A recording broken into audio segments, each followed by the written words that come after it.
least you didn't call my hair yellow. Remember that one time Brent said I had yellow hair? It was very funny. I found it quite hilarious. But yes, well, I suppose Tinyo and our hairs, his mane is maybe similar to mine. I think it's slightly messier.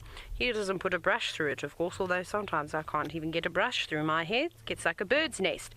But wasn't that amazing? Just before we sent you across to James, now Sebastian and I have been discussing it quite a bit now since you've left us, when he turned and looked up towards the sky. How did he know that those vultures were up there? Because those vultures were far away. They were just black dots in the sky to Sebastian and I. Did he hear them because he had his eyes closed, or did he just open one of them and happen to spot that dot in the very far distance? Because it was absolutely incredible, the response that he had. And cats often do that. Cats will use birds to try and find food, and vice versa. Vultures will search for predators to try and find their next meal too. Perhaps they've already flown past him today and realized that he hasn't got a kill nearby, or that he's just hiding it very well. We know that he doesn't have a kill, but remember, we often see the big cats dragging carcasses and hiding them underneath trees, or if you're a leopard, you'll hide it in a tree that has lots of leaves to conceal it from the vultures. But they've all moved off now. They've gone into a different area. And also that those vultures are able to see so well from as far up in the sky as what they were. But it's quite warm now. The breeze that we started getting this morning has almost completely died down now. There's just the grass is slightly moving, and it is nice. It's a little bit cool, but I think he's going to rest for quite some time. I think Sebastian said he's going to start moving at about 5 o'clock. I reckon around 4:30 we might get some yawns and grooming. But we have a question from Jeffa, and the question is, do lion coalitions add another member to the coalition when one of them dies? Not necessarily. However, I don't think it's not very common at all to replace a member. And remember, the Birminghams at one point used to be 5, but unfortunately one of them succumbed to a buffalo injury and passed on, leaving just the 4 of them, and they haven't found a replacement, though a replacement is not necessary.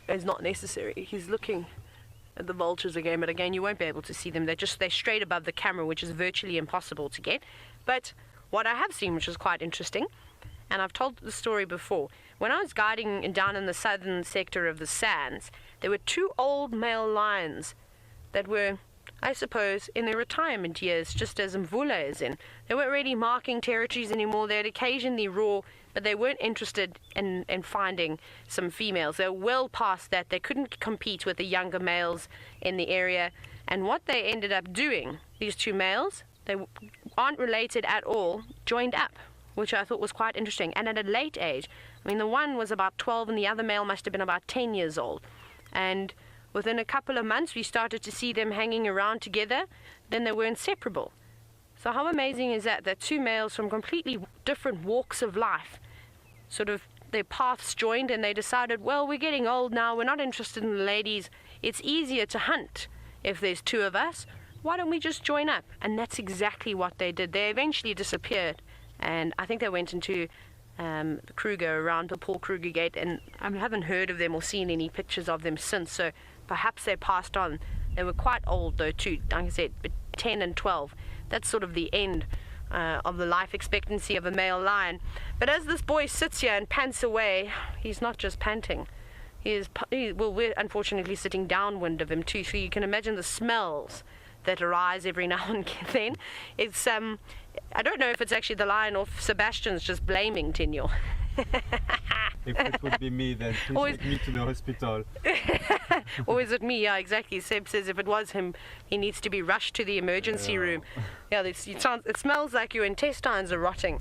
But that's what happens when you feed on a diet of just protein. And for any of you that perhaps have young sons that are into gymming and need to supplement their diet with protein shakes, you will know then what your sons, or maybe you are just at the gym, you'll know exactly what your flatulence smell like. It's not particularly pleasant, and it's not pleasant with the lion either.